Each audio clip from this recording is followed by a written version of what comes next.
अल्हम्दुलिल्लाहि रब्बिल आलमीन अस्सलातु वस्सलामु अला रसूलिहिल करीम। अस्सलामु अलैकुम नाज़रीन इकराम। इस्लामिक लॉ सीरीज़ के तहत हम Islamic law of will cover कर रहे हैं और आज का एपिसोड है विल फॉर अ मर्डरर। सवालिया निशान है यहाँ, यानी कि क्या वसीयत किसी कातिल के हक में उसके फेवर में की जा सकती है। इसका जवाब देखें इस वीडियो में। The will for a murderer के सिलसिले में थोड़ा सा इख्तिलाफ है उलमा में, यानी स्कॉलर्स में। यहाँ पे हनफी फिक्ह देखेंगे क्योंकि हिंदुस्तान में ज़्यादातर यही फिक्ह फॉलो किया जाता है। The will in favour of a person who intentionally causes the death of another person and is liable to be punished is unlawful, यानी वसीयत एक ऐसे फर्द के हक में जिसने जानते बूझते किसी दूसरे फर्द का कत्ल किया हो और वो सज़ा के मुस्तहिक हो, तो वो वसीयत अनलॉफुल रहेगी, नाजायज रहेगी, इनवैलिड रहेगी। The will can be in favour of a person who is not the actual murderer but was the medium और द कॉज ऑफ मर्डर, यानी वसीयत उस फर्द के हक में की जा सकती है जो एक्चुअल मर्डरर नहीं है, यानी वो बजाते खुद कातिल नहीं है लेकिन वो मर्डर के लिए मीडियम बना है, यानी वास्ता सबब बना है।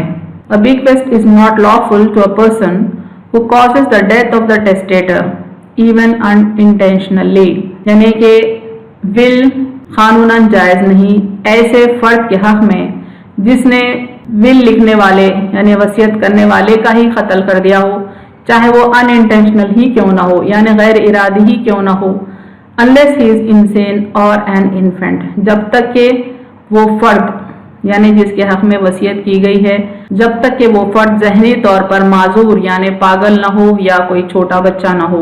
On the consent of heirs, bequest is lawful to even the intentional murderer, अगर वारिसों की रजामंदी है तब विल कानूनन जायज हो जाएगी उस शख्स के हक में भी जिसने जानबूझकर कत्ल किया हो।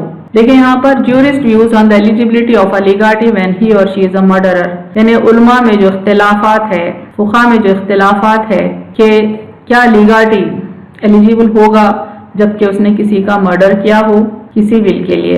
देखिए हनफी फिक्ह हमने जैसा भी बताया है, किलर गेट्स एक्सक्लूडेड, कातिल के हक में वसीयत नहीं की जा सकती।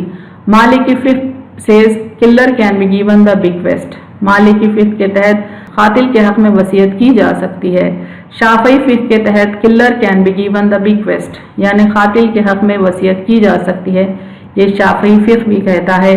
हम्बली फिक्ह के तहत killer gets excluded if murder is during the life span of the testator, यानी कि अगर कत्ल वसीयत करने वाले की जिंदगी में किया गया है तब वो कातिल के हक में कोई वसीयत नहीं की जा सकती।